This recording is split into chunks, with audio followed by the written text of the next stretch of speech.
Hello, welcome back to my YouTube channel. I'm so happy to have you here.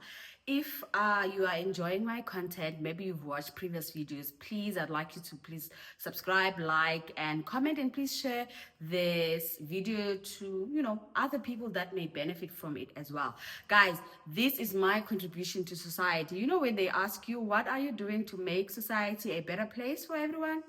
This is my contribution. I don't know if I'll ever get paid by YouTube or it will go anywhere, but I do know one or two people may listen to this video and they might learn something. It might improve their life somehow, and that will make me happy. Okay, so today we are talking about 10 careers for a culinary qualification. So there might be more. I've just rounded off to the number of the most popular ones, but there might be others that I didn't mention, and please mention them in the comments. All right, so number one, I'm just gonna read because I don't want to forget anything I wrote down. So number one, you can be a chef in a traditional kitchen of a restaurant, a kitchen in a actual hotel, anyway.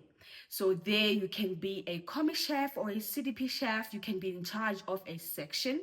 When we say in charge of a section, we mean the person or the people that do pastas, we call that one section because there's so many things that needs to be done in there to produce pasta dishes.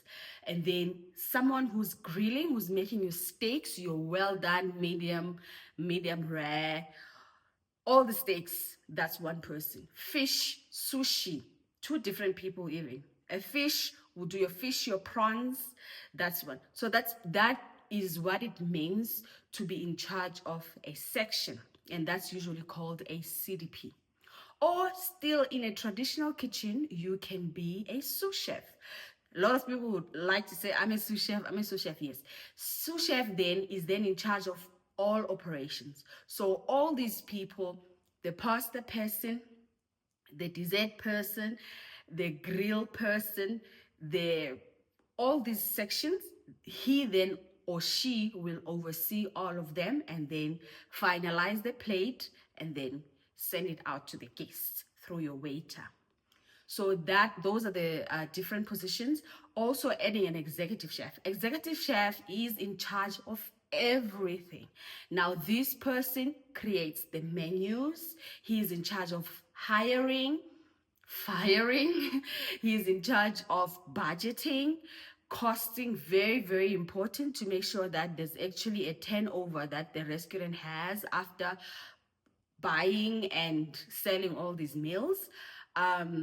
Yes, so the sous chef is second in charge, and then the exec chef is the one in charge of everything.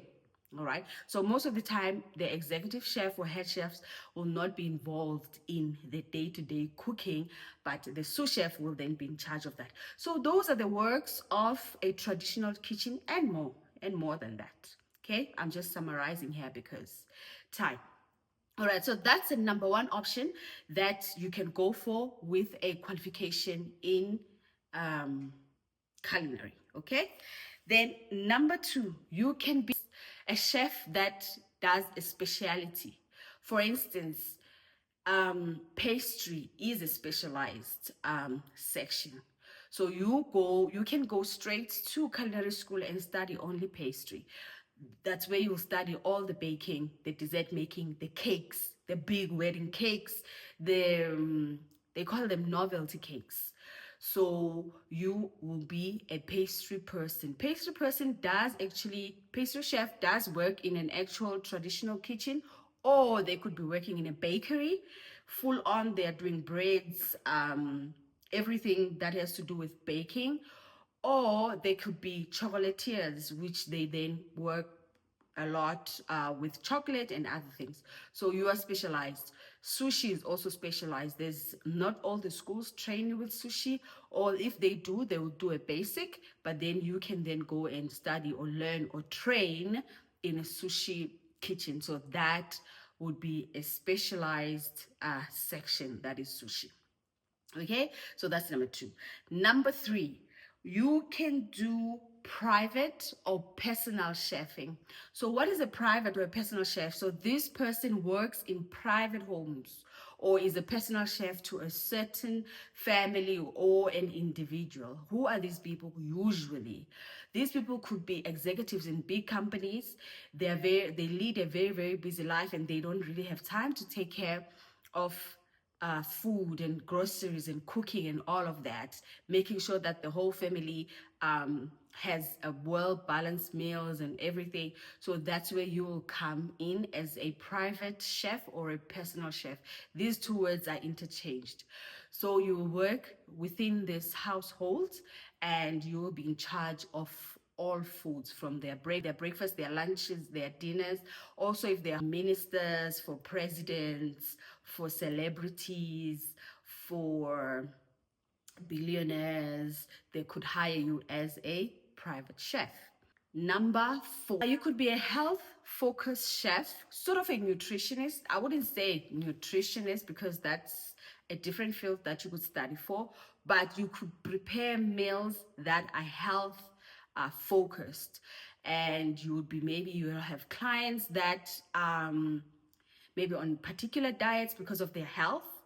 You could do vegan meals, specialize and focus on vegan meals, vegetarian meals, meals with less sugar or less carbs. So that's a health focused chef. You could work in wellness centers where you create and design or curate menus according to the requirements of the clients or the guests or these people that are health focused.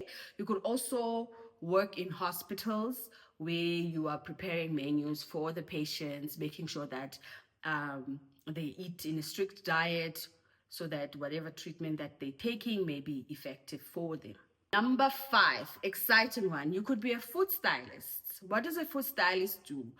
You see the ads that are on TV. You see those burgers, you see those ribs, those fried chips, and whatever food that you see on TV, even the food that is actually in the movies.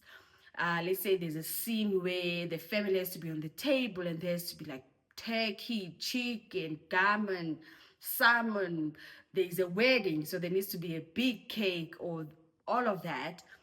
That is a food stylist that actually prepares and makes it look nice and conceptualize the look and everything for that particular advert. Number 6, so you could be a research and development chef. You usually work in test kitchens. So do you know the products that we find already in the store, ready to eat, or with like a quick step where just put water and then it's ready? So there are chefs that work to bring about that concept, the taste, to make it real and obviously edible and enjoyable to the customer. So you work in test kitchen, develop recipe, taste and test, make sure that it works and it's proper and it's ready to go out there. Do you know the food in the shops that are written heat and eat? There are chefs that actually develop that and bring that to life so that it's stable for the shelf life, and when you actually heat and eat it, it tastes as though you made it at home. So that's a research and development chef or a product developer. Number 7, so you could be a culinary instructor. You work in a culinary school, you are teaching and instructing and just imparting knowledge and experience and teaching students how to actually cook and how to be a chef. You could also work in community-based projects where maybe there is a project where they need people to learn how to cook. You could also be there. Everywhere where they instruct people how to cook, whether it's intense school teaching or it's just a general basic teaching about making food. 8, you could be a TV chef. I think we all grew up watching that. We still watch those today. See the chefs that are on TV, they're creating easy recipes for us to be able to cook at home. So that's a TV chef. You create content for TV, or you create content even online. You teach people how to cook by creating recipes, teaching, and all of that on TV, on social media, online, with even a blog or a vlog. Yeah, that's another career. Number 9, you could be a restaurant owner. You've done your qualification.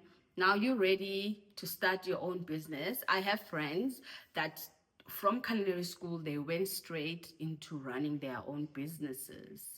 So you are in charge of your own kitchen, including obviously the restaurant, and then you create your own menus, you push, and you are actually a business owner, a chef and business owner. How wonderful. How amazing is that?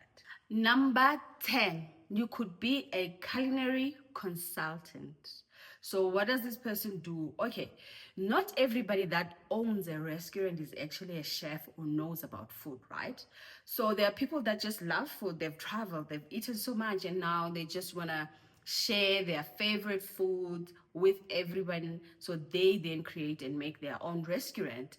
But do they know how to cook? No. Do they know how to create a kitchen that is functional for chefs? No.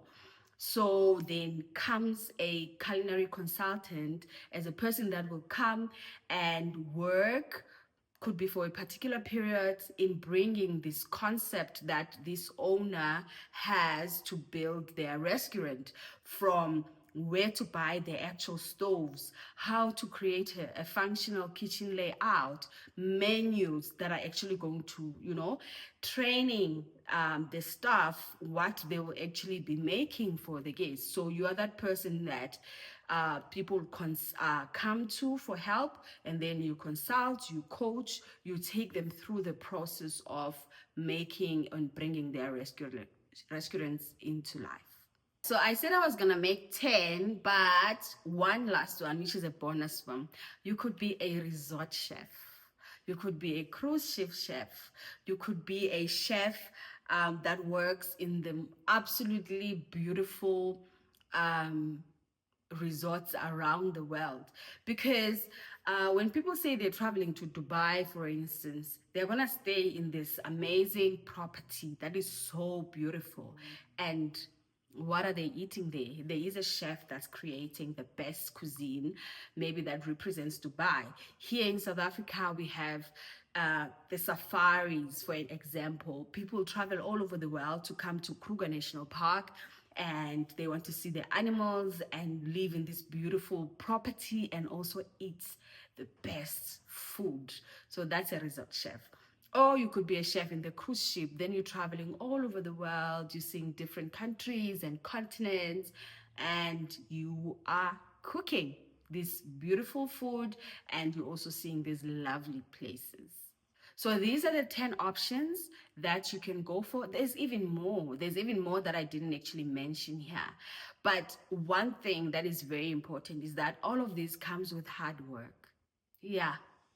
Yeah, I know a lot of people say work smart and definitely work smart, but for chefing you are gonna work hard.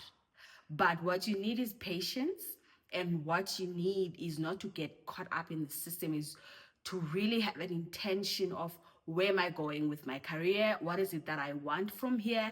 And please don't stay in one place. If it is possible for you to move around, even if it's within the same restaurant, like, don't allow yourself to be the fish chef or to be only the pasta chef. To move around sections, to learn as much as you can, so that when you move to a different place or towards your end goal, you have as much experience as you can get as a chef. Thank you for watching today. I'm so happy that you stayed until the end. And please subscribe, share your comments, your thoughts about the culinary industry, and also share some of the career options that I didn't even mention. Thank you so much. See you on the next vid.